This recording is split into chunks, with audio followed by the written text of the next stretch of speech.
Hello everyone! I have no idea whether I'm recording or not.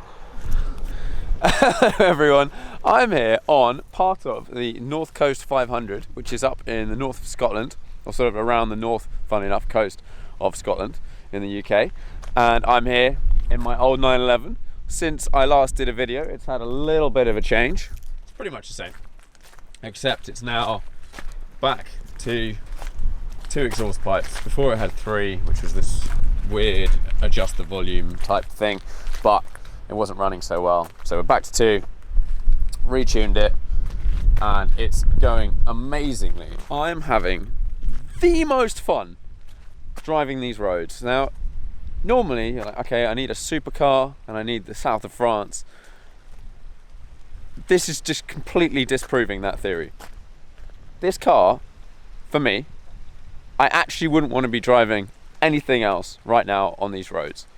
I was thinking about it. I was like, okay, would I want to be in like a 675 LT or a Speciale or something? I think that would be fun. But the beauty of this sort of scenario and these roads, this car doesn't have tons of grip and isn't that fast. So every time you're on a straight, you get to put your foot down and you get to keep it buried, and you don't end up doing silly speeds too quickly. So you just sort of build speed nicely, carry a lot of speed, but it handles the roads exceptionally well. You just don't have too much grip almost, so you don't have to go too fast to have a lot of fun and feel like you're really driving. It's been a lot of fun. I'm gonna get back in the car and go for more of a drive.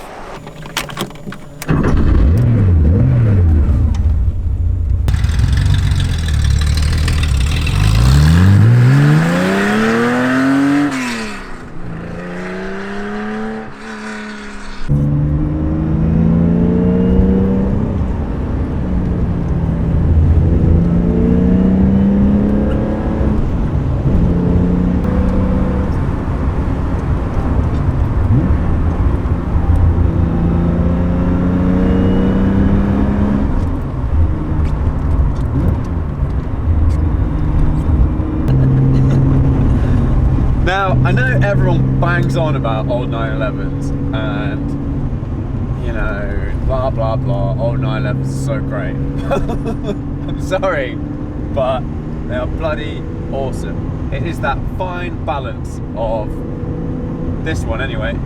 Decent performance, comfort, chuck all your stuff in it, proper steering feel. Like, you don't get this sort of steering feel in a modern car, although, albeit, this is unassisted and you notice it. It is a workout when you are driving the car on sort of tighter stuff.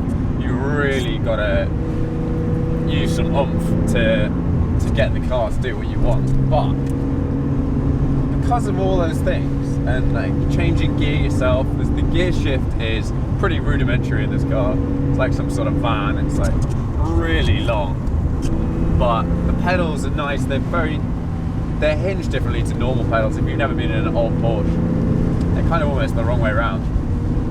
But it's once you get used to it, they're perfectly fine. Not a problem. At the moment, it is pouring down with rain, as you can see. Welcome to Scotland. But actually, for most of our trip, it's been pretty sunny. And the tyres I've got on this car at the moment are kind of a summer. They're okay in the wet. They're not amazing, which, with the amount of power this car has, it's got sort of about 260, 270 horsepower.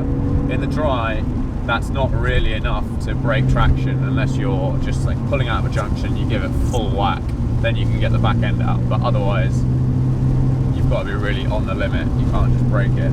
In the wet, 260 horsepower is definitely enough. You've got to be a bit more sensible with your driving.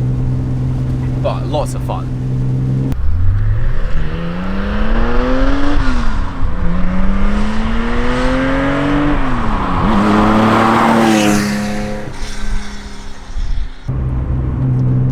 One of the particularly great things about driving up around this part of Scotland is when you're on the very north coast, you get all the kind of beaches and really quite open landscape, super twisty and like nice but open roads where you can see.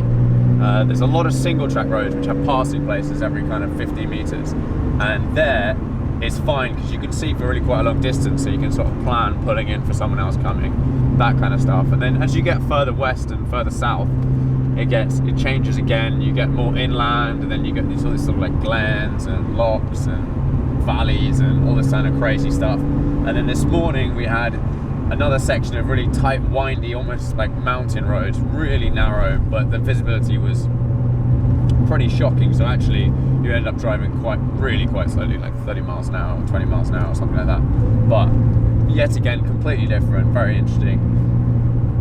Driving in this old 911 being bright yellow, I think helps, because every single person you come across, well, not quite everyone, we had one slightly angry farmer who thought we sounded like we were going quite fast. I think it's just the car's quite loud. But everybody has the biggest grins and the biggest smiles on their faces when they see you. It's literally like they've met some sort of long lost family member, like, oh, hi, nice to meet you. We're literally in like the middle of nowhere, which is nice because it brightens up your day a little bit. I think you wouldn't get that in a lot of cars, but something kind of old and a bit cool and definitely bright yellow gets a very positive reaction from everyone. Right, back to some driving.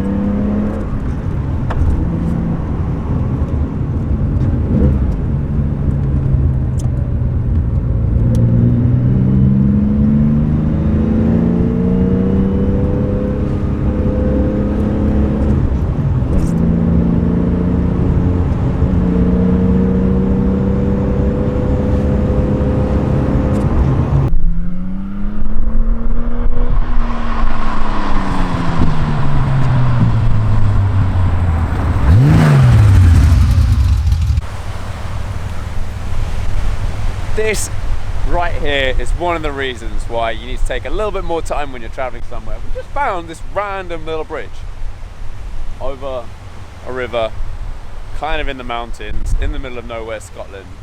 Absolutely amazing.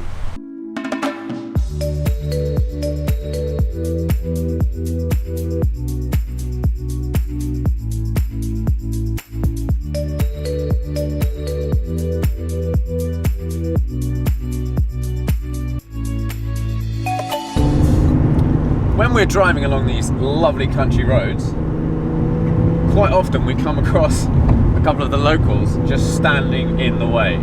This road actually is not too bad, and it's quite wide, but there's sheep everywhere in this country, absolutely everywhere, and you've got to be on your toes. If you go around a corner too fast and you're not ready to stop, there could just be a couple of lambs just chilling. They don't care, they just stand there and go there.